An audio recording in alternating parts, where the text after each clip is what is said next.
우리 같이 말씀을 읽어보는 시간을 한 번 더 가져보도록 하겠습니다. 마태복음 5장 5절의 말씀입니다.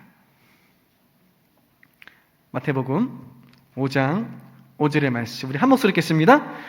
온유한 자는 복이 있나니 그들이 땅을 기업으로 받을 것임이요. 아멘.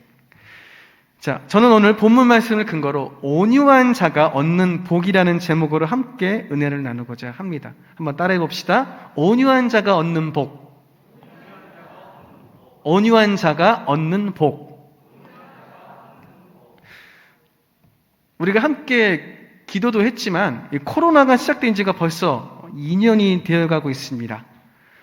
세계적으로 이 질병을 이겨내기 위해 무던히 애를 쓴 결과 백신을 개발하고 백신의 2차 접종까지 완료한 사람들이 점점 늘어나고 있지만 추석 이후로 확진자가 대폭 늘어나면서 앞으로의 상황을 장담할 수 없는 지금 그런 상황이 되었습니다. 어느 정도 접종이 완료되면 단기적으로 일상을 회복하려고 준비했던 위드 코로나도 그 시기를 다시 따져보게 될 상황이 되었죠. 사실 저도 백신 2차까지 다 맞았는데 그럼에도 불구하고 항상 코로나 질병에 걸리지 않기 위해서 조심하고 있습니다. 잘 밖에 나가지도 않고 마스크 항상 쓰고 다니고 그리고 접촉도 피하려고 노력하고 있죠. 이러한 코로나로 인해 이전과는 여러 가지 면에서 새로운 기준이 형성되고 그리고 새로운 기준들이 생겨나는 뉴노멀 시대라고 제가 예전에 표현을 했죠. 지금 이 시기에 세계적으로 가장 주목받고 있는 나라가 바로 대한민국입니다. 한국의 여러 문화들이 K-팝, K-푸드, K-뷰티, K-드라마 등으로 불리면서 세계적으로 유명세를 타고 있습니다. 최근에는 넷플릭스에서 방영된 오징어 게임이라는 9부작 드라마가 전 세계 시장에서 1등을 차지하게 됐습니다. 전 세계 넷플릭스에서 1등을 하고 있어요. 이 오징어 게임의 내용은 인생의 경쟁에서 밀려 여러 가지 이유로 감당할 수 없는 빚을 지게 된 456명의 사람들이 한 사람당 1억씩 계산을 해서 최후의 승리하는 그 승자에게 456억이라는 상금을 주는 의문의 서바이벌 게임에 참가하게 되는 내용입니다. 총 6가지의 게임을 진행을 하는데요. 그 중에 마지막에 하는 게임이 바로 이 드라마의 제목 오징어 게임입니다. 무궁화꽃이 피었습니다를 시작해서 달고나 뽑기, 줄다리기, 구슬치기, 징검다리, 마지막 오징어 게임.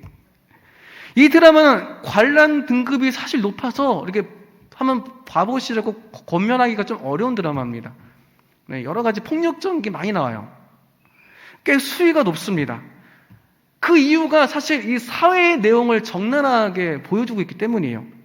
사회 안에서 여러 가지 이유로 어마어마하게 빚을 지게 된 사람들이 456억이라는 돈을 벌기 위해 자신의 목숨을 담보로 하는 서바이벌 게임을 스스로 선택해서 참가하게 된 그 상황. 그런데 그 게임은 내가 살아남기 위해서 편법을 저질러도 룰에만 벗어나지 않으면 괜찮은 상황. 내 옆에 있는 사람이 죽어야 내가 살아남는 곳이 바로 이곳이라는 그러한 상황. 그 상황은 현실 세계하고 너무나 똑같습니다. 그 가운데 주인공인 이정재는 비록 게임 중간에서 내면에 잠재된 자신의 본성을 드러내긴 했지만 다른 사람들과는 달리 극한 상황에서도 사람을 믿고 인간성을 잃지 않으려고 부단히 노력을 했습니다. 결국 이 게임에서 최후의 승자는 그 이정재가 되었고 상금으로 받은 456억을 사람들을 돕는 데 사용을 하게 됩니다. 제가 조금 전에 말씀드렸듯이 이 드라마는 우리가 살고 있는 사회의 축소판이라고 할 수 있습니다. 경쟁 사회 속에서 남을 밟고 이기지 못하게 되면 결국 자신이 도태되고 죽을 수밖에 없는 현실 사회의 축소판이죠. 성공하기 위해서는 비록 그것이 편법이라 할지라도 이 사회에서 허용된 수준 안에서 법에서 걸리지만 않으면 모든 것을 해야 한다고 생각하는 것과 똑같습니다. 하지만 모순적이게도 이 게임의 승자는 오히려 사람들을 믿고 인간성을 잃지 않으려고 했던 이정재였죠. 우리가 살아가고 있는 사회는 사실 조금 전에 말씀드렸듯이 이 드라마 속의 게임과도 같습니다. 이 사회는 우리에게 세상 속에서 살아남고 성공하기 위해 무엇이든 할 수 있어야 한다고 계속 말을 하고 있습니다. 착하게 살면 오히려 손해본다고 우리에게 계속 어릴 때부터 가르치고 있습니다. 이제까지 우리가 주변에서 계속 들어왔던 것이 그겁니다. 착하게 살면 손해본다. 하나님 열심히 믿으면 잘못하면 손해본다. 믿지 않은 자들 이렇게 얘기하죠. 믿음이 적은 자들 그렇게 얘기하죠. 흔히 들었던 말입니다. 하지만 성경은 세상 속에서 남과 경쟁하며 살아가는 우리들에게 이렇게 말을 합니다. 뭐라고 말하느냐? 시편 37편 11절 말씀. 그러나 온유한 자들은 땅을 차지하며 풍성한 화평으로 즐거워하리로다. 세상의 가치관을 판단해 보면 온유한 자는 결코 세상에서 성공할 수가 없습니다. 세상의 가치관대로 판단해 보면. 하지만 성경은 성공을 위해 수단과 방법을 가리지 않는 사람들이 아니라 오히려 온유한 자들이 땅을 차지하고 화평으로 즐거워하게 될 것이라고 분명히 우리에게 가르치고 있습니다. 온유한 자가 끝내는 성공하는 자라는 것이죠. 그렇다면 성경에서 실제로 온유함으로 성공한 사람이 누가 있을까요? 창세기에서 온유한 자 하면 떠오르는 사람 누구 있나요? 이삭이 있죠. 바로 이삭이 아닐까 생각합니다. 이삭이 온유함은 아버지 아브라함이 아들인 자신을 하나님께 번제물로 드리려 했을 때 그대로 순종한 모습에서부터 우리는 찾아볼 수 있습니다. 그의 온유함은 자신의 목숨까지도 아버지에게 맡기고 하나님께 드릴 수 있는 온유함이었습니다. 그렇다면 성경에서 말하는 온유한 자란 어떠한 사람을 말하는 것일까요? 우리는 흔히 온유한 자 하면 착한 사람, 부드러운 사람, 순한 사람 이렇게 생각을 합니다. 여러분도 그렇게 생각하죠? 성경 원문에서 말하는 온유의 뜻을 잠깐 살펴보면 온유함이란 헬라어로는 프라오스, 히브리어는 아나브. 뜻이 뭐냐? 부드러움, 가는, 섬세한이란 또 온화한이란 우리가 익히 알고 있는 뜻이 있지만 거기에 뒤에 있는 뜻이 어떤 뜻이냐? 길들여진, 사육되는 이런 뜻을 가지고 있습니다. 우리가 흔히 알고 있는 부드러운, 섬세한, 온화한이라는 뜻도 있지만 여기서 제가 주목하고 싶은 뜻은 바로 그 다음에 등장한 뜻입니다. 뭐죠? 길들여진, 사육되는 이란 뜻입니다. 헬라어가 쓰였던 당시의 용법으로는 사나운 짐승을 훈련시킬 때 잘 훈련되어진 상태를 프라오스, 다시 말해 온유해졌다라고 말합니다. 훈련되지 않은 짐승은 어때요? 자신의 의지가 넘쳐 흐릅니다. 그렇기 때문에 미쳐 날뛰죠. 야생마들이 얼마나 날뜁니까? 그 야생마를 사람이 길들이지 않고 타게 된다면 어떻게 됩니까? 떨어집니다. 낙마사고를 당하게 되죠. 그래서 길들이는 과정이 반드시 필요합니다. 그래서 말은 재갈을 물리고 소는 어떻게 하죠? 콧뚜레를 끼고 그런 식으로 길을 들여요. 길을 들이고 사육을 한다는 그 의미는 뭡니까? 사람이 의도에 맞게 사용하기 편하게 만든다는 거죠. 사람이 소를 자기 의도대로 부리기 위해 편하게 쓰기 위해 그 소를 만든다. 편하게 만든다. 말도 마찬가지죠. 내가 타도 날뛰지 않게 내가 고삐를 재고 움직이면은 원하는 방향대로 갈 수 있게 길들인다. 사육한다.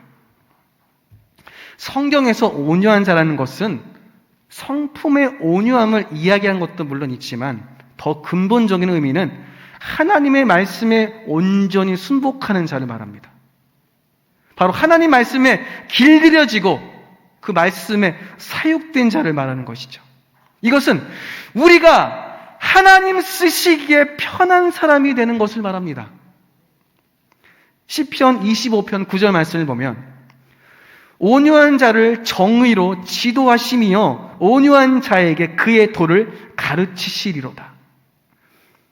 그래서 성경은 온유한 자를 하나님의 정의로 지도하신다고 분명히 말하고 있습니다. 우리가 알고 있는 온유함이란 뜻이라면 이미 착한데 뭘 가르치게 있겠어요? 가르친다는 의미는 바로 그겁니다. 하나님이 쓰시기에 편하게 바꾸어 간다. 그 이유는 하나님의 도를 가르쳐서 그로 하여금 하나님께서 지시하신 길을 온전하게 걸어가게 만들기 위함이죠. 다시 말해 하나님께서 우리를 조금 전에 말씀드렸듯이 편하게 쓰시기 위해 우리를 하나님의 뜻으로 지도하신다. 이삭에게 온유하다라는 단어가 성경에 쓰인 적은 없습니다. 단어로 쓰인 적은 없어요. 하지만 이삭은 성품이 온유했음을 우리가 짐작할 수 있고 무엇보다 하나님 말씀에 길들여져 그 뜻에 순복하고 하나님의 길을 걸어가는 사람임을 우리는 익히 알고 있습니다. 그렇기에 하나님께서는 이러한 이삭에게 약속의 말씀을 주십니다. 창세기 26장 2절에서 4절의 말씀. 야훼께서 이삭에게 나타나 이르시되 애굽으로 내려가지 말고 내가 내게 지시하는 땅에 거주하라.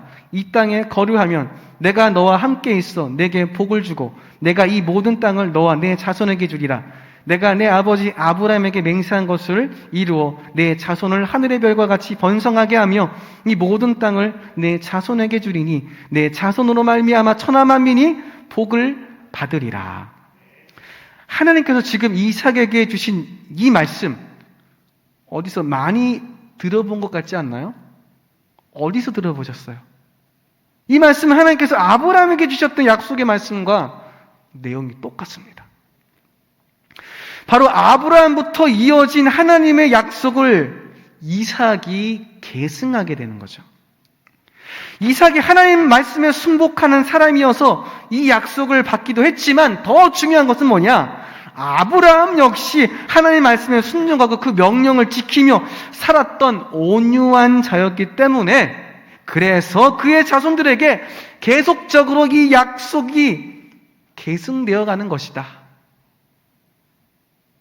아브라함의 온유함으로 약속이 계승되어 갔고 이삭의 온유함으로 그 계승을 받게 되었다.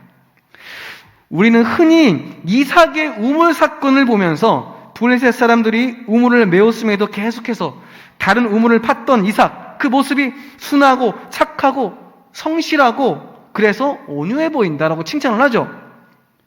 그래서 계속해서 새로 판 우물에서 물이 나왔고 하나님의 복을 받았다고 생각을 합니다. 하지만 이삭이 초기에 물을 얻었던 우물들은 아무것도 없는 맨 땅을 다시 파서 얻게 된 우물들이 아닙니다.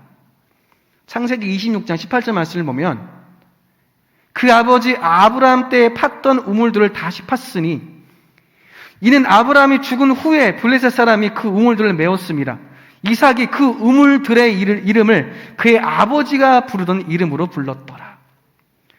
여기서 우리가 주목할 부분은 아버지 아브라함 때에 팠던 우물들을 다시 팠다는 겁니다.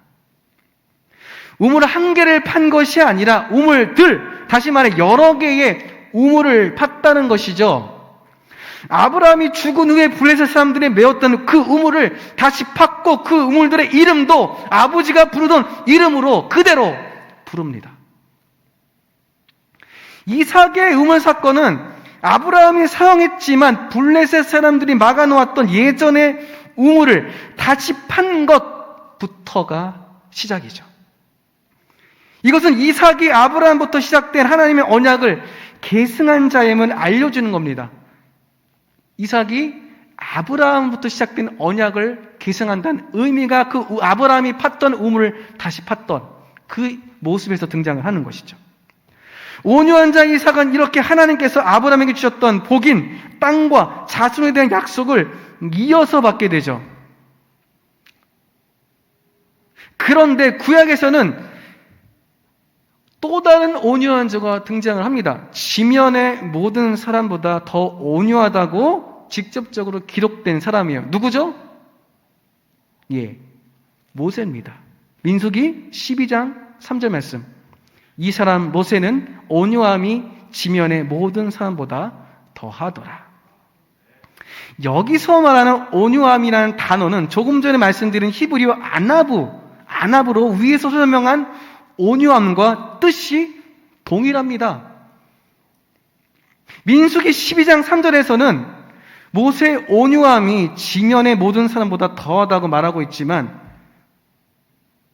우리가 잘 아는 것 같이 모세는 젊었을 때 애굽 사람이 자신의 동족을 치는 것을 보고는 참지 못하고 어떻게 했나요? 쳐 죽여버렸어요. 그리고 그 시신을 감췄습니다. 성정이 보통이 아니에요. 어떻게 보면 성격적인 온유함과는 거리가 멀었죠. 그리고 모세는 광야에서 하나님께서 타지 않는 떨기나무 가운데서 부르실 때도 그 부르심을 이런 핑계 저런 핑계로 거절하며 하나님의 말씀에 즉각적으로 순종하지 않았습니다. 이러한 모세의 모습은 하나님 말씀에 길들여져 그 말씀대로 순복하는 진정한 의미의 온유함에도 이르지 못한 모습이죠. 성격적인 온유함도 이르지 못했고 진정한 의미의 온유함도 이르지 못했어요. 야고보서 1장 21절 말씀을 보면 그러므로 모든 더러운 것과 넘치는 악을 내버리고 너희 영혼을 능히 구원할 바 마음에 심어진 말씀을 온유함으로 받으라. 자, 그래서 어떻게 됩니까? 모세는 야고보서 방금 읽은 말씀처럼 모든 더러운 것과 넘치는 악을 내버리고 하나님의 말씀에 순복하는 삶을 살아가도록 그의 인생에서 2번의 광야 생활을 겪게 됩니다. 성격적인 온유함을 가르치기 위해 하나님께서는 40세의 모세가 80세가 될 때까지 광야에 머물게 하시죠. 하나님의 말씀에 길들여져 그 말씀대로 순복하는 온유함을 가르치기 위해 80세부터 120세가 될 때까지 광야를 떠돌게 합니다. 모세를 통해 우리가 알 수 있는 것은 하나님께서는 우리가 하나님의 말씀에 길들여지고 그 말씀대로 순복하며 살아갈 수 있도록 훈련시킨다는 거죠. 그 훈련의 장소가 우리가 흔히 말하고 있는 광야 학교입니다. 광야는 환경이 척박합니다. 먹을 물도 없고 양식도 없는 것이죠. 그대로 걸어가다가는 지쳐서 죽을 수 있는 것이 바로 광야입니다. 이 광야는 마치 현재 우리들이 살아가고 있는 지금의 현실과 똑같습니다. 그대로 걸어가다는 지쳐서 죽을 수도 있는 지금 나의 현실. 하나님께서는 우리가 온유한 자가 될 수 있도록 현재 우리들의 자리에서 광야 학교를 반드시 거치게 하십니다. 광야 학교의 목적은 단 하나입니다. 뭐죠? 바로 우리를 온유한 자로 만드는 것. 그 온유한 자는 뭐라고요? 성격이 온유한 자? 물론 그것도 포함이 되겠죠. 그런데 진정한 의미의 온유함이란 하나님 앞에 순복할 줄 아는 자, 하나님 말씀에 길들여진 자, 하나님 말씀에 사육된 자. 내 생각은 존재하지 않고 내 의지는 존재하지 않고 하나님 말씀에, 하나님 뜻에 길들여진 자. 모세는 이 광야 학교에 자신과 같은 세대의 이스라엘 백성들을 데리고 들어갑니다. 왜냐하면 이들 역시 하나님 앞에 온유하지 못했기 때문입니다. 하나님께서는 자신 앞에 온유한 다음 세대를 데리고 가기 위해 이들을 40년 동안 광야 학교로 보내버리십니다. 그리고 광야 학교를 통해 온유함을 얻게 된 새로운 다음 세대의 이스라엘 백성들을 하나님께서는 약속하신 가나안 땅으로 들여보내시죠. 성경을 보면 이렇게 광야 학교에 거쳐가는 사람들이 이후에도 계속 등장을 합니다. 이 광야 학교를 지나간 사람 중에서 자신이 온유하다고 말하는 사람이 이번에는 신약에 등장을 합니다. 여러분이 잘 아시는 분이죠? 자, 마태복음 11장 29절 말씀 함께 읽어볼까요? 시작. 나는 마음이 온유하고 겸손하니 나의 멍에를 메고 내게 배우라. 그리하면 너희 마음이 쉼을 얻으리니. 누군지 아시겠죠? 바로 예수님이십니다. 예수님께서는 공생의 사역을 하시기 전에 광야로 들어가 40일 동안 훈련을 받으시고 공생을 시작하시게 됩니다. 예수님께서는 전능하신 하나님이심에도 인간의 형상으로 이 땅에 오심을 통해 성부 하나님 앞에서의 온유함과 겸손함을 우리에게 직접 친히 보이셨습니다. 그러면서 우리들에게도 예수님이 지셨던 온유함의 멍에를 메고 배우라고 분명히 우리에게 말씀을 하시죠. 예수님의 온유함과 겸손함을 배워서 그의 제자가 되라 라는 뜻입니다. 여기서 예수님께서 말씀하신 온유와 겸손은 같은 의미로 해석이 됩니다. 자기를 낮추고 하나님의 법에 온전히 순종하는 하나님 나라에서 가장 큰 자를 표현할 때 사용되는 단어, 그것이 바로 온유와 겸손. 하나님 나라에서 가장 큰 자가 누구라고요? 하나님 법에 온전히 순종하는 자. 그 사람들을 온유하다, 겸손하다라고 표현한다는 것이죠. 그러면 예수님께서는 그러한 온유한 자에게는 하나님께서 어떤 복을 주실 것이라고 하셨을까요? 그 말씀이 바로 오늘 본문에 등장하는 마태복음 5장 5절의 말씀입니다. 함께 읽어볼까요? 온유한 자는 복이 있나니 그들이 땅을 기업으로 받을 것임이요. 자, 이 말씀이 이전에 읽었던 그 온유한 자와 지금 설교를 듣는 중간에 이제 느끼게 되는 온유한 자의 느낌이 다르시죠?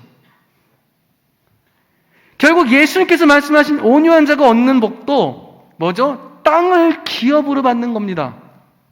땅을 기업으로 받는 것. 구약에 이어서도 신약에까지 하나님께서는 동일하게 땅에 대해 우리에게 말씀을 하십니다.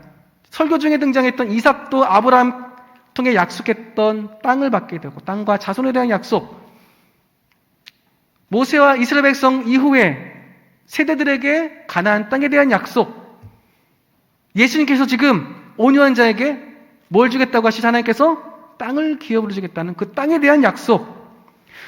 그렇다면 하나님께서는 왜 온유한 자에게 땅을 기업으로 주시겠다고 약속을 하실까요? 창세기 1장 28절 말씀, 그 말씀을 보면 하나님이 그들에게 복을 주시며 하나님이 그들에게 이르시되 생육하고 번성하여 땅에 충만하라, 땅을 정복하라, 바다의 물고기와 하늘의 새와 땅에 움직이는 모든 생물을 다스리라 하시니라. 사실 땅을 정복하고 다스리는 것은 하나님께서 태초부터 우리에게 주신 삶의 목적이었습니다. 이것은 우리의 사명이기도 하죠. 이 땅을 하나님을 섬기는 인간의 자손들로 가득 채우며 하나님의 뜻대로, 하나님의 방법대로 통치하는 것, 다시 말해 하나님의 나라를 이 땅에 이룬 것, 그것이 태초의 인간이 하나님께 받았던 사명입니다. 이 사명은 인간이 죄로 인해 타락한 이후에도 변함없이 우리에게 주어져 있습니다. 그래서 계시록 7장 9절에서 12절 말씀 보면 이렇게 기록되어 있습니다.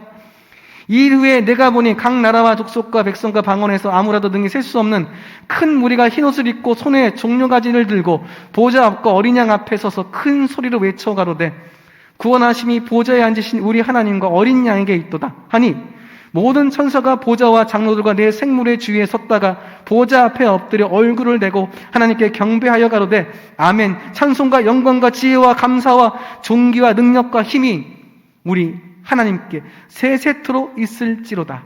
아멘 하더라. 이 말씀 우리가 많이 들었던 말씀입니다. 계시록에 등장하는 이 모습은 창세기 1장 28절의 말씀처럼 하나님의 백성들이 생육하고 번성하여 땅에 충만하게 되어 땅을 다스리게 되면 나타나게 될 결과를 보여주고 있어요.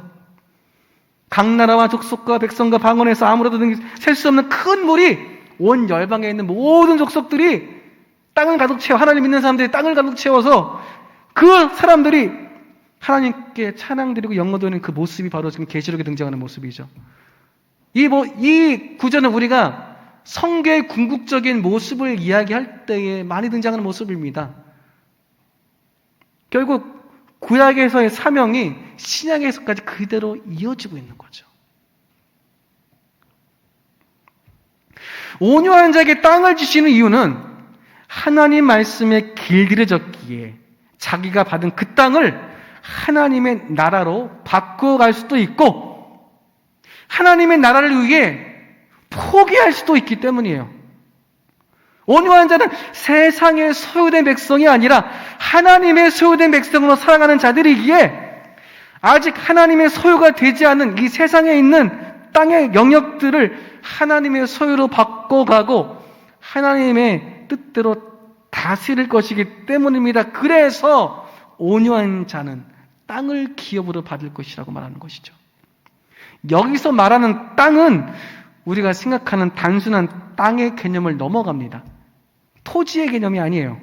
뭐냐? 영역의 개념. 우리가 일하고 있는 직장도 그 땅이 될 수 있고 화목한 가정도 땅이 될 수가 있고 하나님에서 꿈꾸고 바라보고 있는 비전도 그 땅이 될 수가 있습니다. 하나님 말씀대로 살아가는 온유한 자는 바로 기도하고 있는 그 가정을, 그 직장을, 그 꿈과 그 비전을 받게 된다, 얻게 된다라고 말씀하고 있는 것이죠. 인간의 죄로 인해 잃어버리게 되었던 그것들을 하나님께서는 온유한 자들을 통해 회복하신다고 분명히 우리에게 말씀하고 있습니다. 그리스도인은 이 땅을 정복하고 다스릴 의무가 있습니다. 이것은 우리가 이 땅에 창조됐을 때부터 부여받았던 사명이죠. 그래서 하나님께서는 우리의 마음에 소원을 두고 나의 가정을 위해, 나의 직장을 위해, 꿈과 비전을 위해 기도하게 만드십니다. 하지만 우리가 잊지 말아야 할 것은 하나님 말씀대로 길들여져 승복하고 살아갈 준비가 되어 있지 않다면, 다시 말해 온유한 자가 되지 못했다면 그 땅은 아직 하나님께서 우리에게 주지 않으신다는 거죠. 우리가 온유한 자로 준비되어 있지 않다면 하나님께서는 절대로 우리에게 먼저 주지 않으십니다. 이제 우리는 온유한 자가 어떤 자이며 그 온유한 자가 얻는 복이 어떤 것인지 분명히 알게 되었습니다. 그렇기에 오늘 이 밤에 우리가 할 일은 뭐냐? 주님, 제가 하나님 말씀대로 순복하고 살아가는 온유한 자가 되게 해주십시오. 순하고 부드럽고 섬세하고 여리은 자가 온유한 자라고 제가 지금 정의하지 않았어요. 물론 이것도 포함이 되겠지만 궁극적인 진정한 의미의 온유한 자는 뭐라고요? 착한 자가 아니에요. 착한 자가 뭐 나쁘다는 건 아니지만 하나님 말씀대로 살아가고 주님께 순복하고 그 말씀 내 그대로 길들여지고 사육된 자, 그렇게 온유한 자가 되게 해주십시오. 주님 말씀하시면 그 말씀대로 나아가고 주님 뜻이 하면 그 자리에서 바로 멈출 수 있는 온유한 자가 되게 해주십시오. 이렇게 하나님 앞에 부르짖는 겁니다. 그렇게 함께 기도함으로 하나님께서 우리에게 주시기로 약속하신 그 땅을 기업으로 받게 되는 저와 여러분이 되시기를 주님의 이름으로 부탁드리겠습니다. 기도하겠습니다.